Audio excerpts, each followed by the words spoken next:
El tema que a continuación se desarrolla en estas diapositivas trata acerca de algunas de las enfermedades del sistema nervioso, sistema endocrino y los 5 sentidos. La información recabada en estas diapositivas permite a usted ayudarle para completar la tarea de la página número 98. Espero que la información sea de mucha utilidad para cada uno de ustedes. Veamos, el sistema nervioso. Si recuerdan, ya habíamos visto pues qué era el sistema nervioso, cómo es que funciona el sistema nervioso. Y dice, cuando hablamos del sistema nervioso solemos pensar en el cerebro, y es que en efecto es uno de los elementos más importantes que lo constituyen. Sin embargo, el cerebro por sí solo sería incapaz de interactuar y controlar los diferentes órganos y permitirnos movernos y realizar conductas que faciliten nuestra adaptación o incluso la supervivencia, si no hubiese un sistema completo, un sistema entero dedicado a ello. Estamos hablando entonces del conjunto que conforma el sistema nervioso. Su correcto funcionamiento es vital para el ser humano, sin embargo existen diferentes trastornos y enfermedades que pueden hacer peligrar su buen funcionamiento y limitarnos en gran medida en nuestras capacidades e incluso provocarnos la muerte. Para el sistema nervioso, siguientes enfermedades. Epilepsia. ¿Qué es la epilepsia? Bueno, pues sirve para designar un trastorno en el que desequilibrios en el funcionamiento del encéfalo hacen que aparezcan las llamadas crisis epilépticas. Pues, ¿qué es una crisis epiléptica? Pues son pequeños episodios en los que grandes grupos de neuronas empiezan a emitir una descarga eléctrica de manera anómala, haciendo que la persona pierda el control de sus actos y de parte de la totalidad de la conciencia. Es como que usted colocara un cable, colocar un alambre en un tomacorriente y usted colocara la mano en el otro extremo y se prendiera en el tomacorriente, esa descarga a usted lo va a botar. Lo mismo sucede con la epilepsia, ¿verdad? Entonces, puede durar unos minutos, puede durar unos segundos, y pueden aparecer de manera inesperada. Nunca sabe cuánto le va a ocasionar este problema o esta situación. ¿Cuáles son los factores asociados a la aparición de la epilepsia? Porque no hay unas causas justificadas real y verdaderamente. Son factores que en algún momento se asocian a que se produzca esa descarga interna. Dice tumores cerebrales, traumatismos cráneoencefálicos, accidentes cardiovasculares, malformaciones cerebrales congénitas o genéticas, la meningitis o la encefalitis. No es seguro que estos factores produzcan realmente este tipo de descargas, produciendo entonces la enfermedad de la epilepsia o el trastorno de la epilepsia dentro del sistema nervioso, pero se asocian algunas de ellas. ¿Qué es la esclerosis múltiple? Bueno, pues es una enfermedad crónica, es progresiva y actualmente incurable. En esta se produce una desmielinización progresiva del sistema nervioso. Bueno, pues ¿qué es la mielina? Porque realmente la desmielinización es que todo su sistema nervioso pierda esa cobertura. Dice, esta desmielinización es provocada debido a la actuación del sistema inmune, que ataca la mielina presente en las neuronas y provoca su destrucción. Se generan asimismo pequeñas cicatrices en forma de placa endurecida que dificulta el paso de los estímulos nerviosos. La pérdida de la mielina, junto a la presencia de dichas placas cicatrices, provoca que a nivel neuronal la información transportada por las fibras nerviosas tarde más tiempo en llegar a su destino, produciendo grandes dificultades a aquellos que la padecen. Quiere decir entonces que ya no va a llegar la información con la misma velocidad que llegaba si este recubrimiento pues no estuviera dañado. ¿Qué causa? Bueno, como lo hemos dicho anteriormente, la esclerosis múltiple es una enfermedad autoinmune que a través del ataque y la eliminación de la mielina de los axones neuronales provoca toda una serie de efectos derivados de la mala transmisión del impulso nervioso. Así pues, los mecanismos a través de los cuales actúa ya están en nuestro cuerpo. Las causas de este ataque siguen siendo al día de hoy algo desconocido, una incógnita. Aún no tienen una verdadera explicación.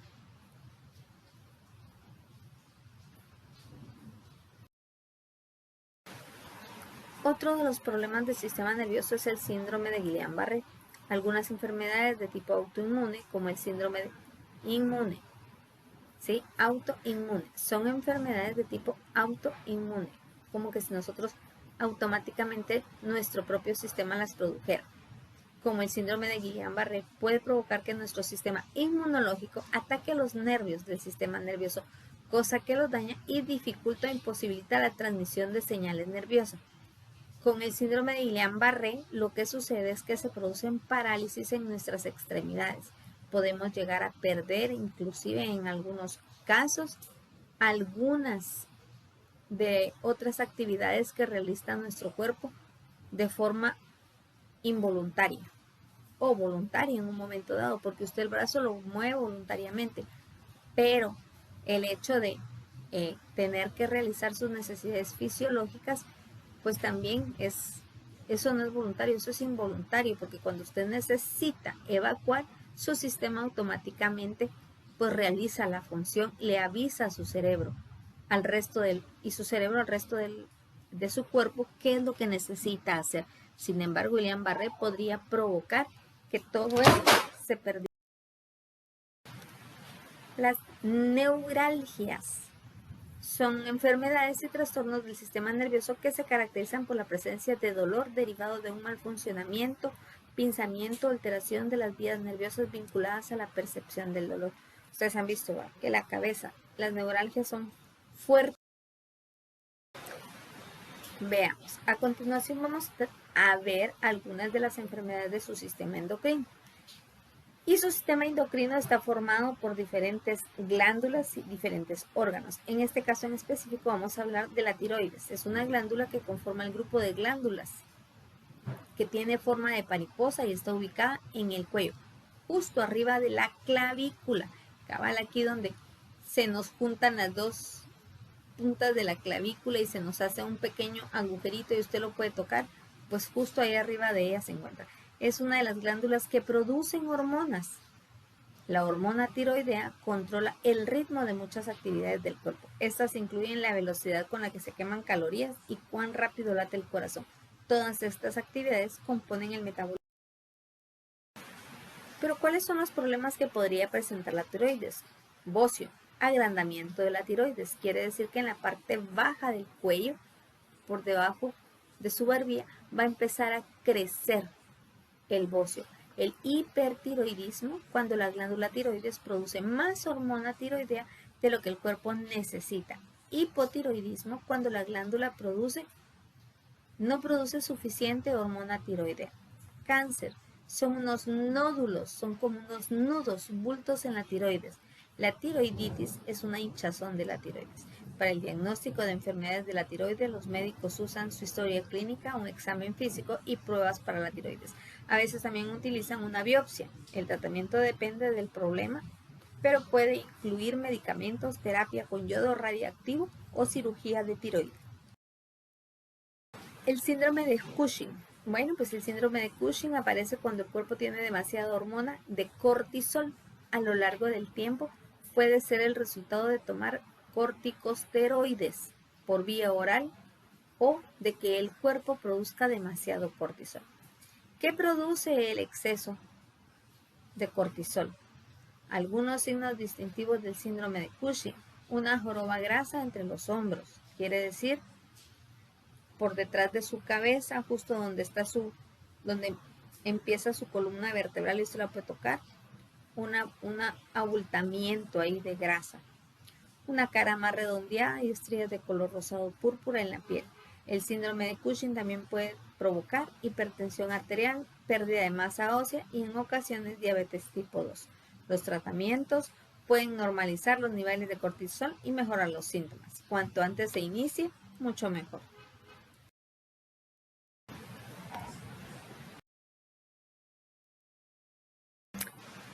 Aquí vamos a ver las enfermedades de los sentidos. El primero que tenemos es el del tacto y es el astereognosis.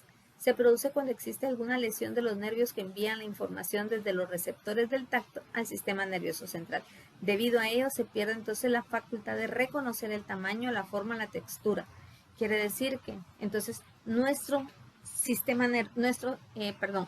mi sentido del tacto en este caso, toda la piel, a la hora de padecer astereognosis, pues definitivamente no va a ser capaz de reproducir la información que viene del exterior y poder determinar en un momento dado qué textura tiene, qué forma tiene, porque el tacto no la va a poder percibir. Algunas de las enfermedades del sentido de la vista: hipermetropía, astigmatismo, presbicia, ambliopía, estrabismo, orzuelas. Estas son las primeras del sentido de la vista. Para el ojo, pues también tenemos el glaucoma, las cataratas. Terminamos con la conjuntivitis y el daltonismo.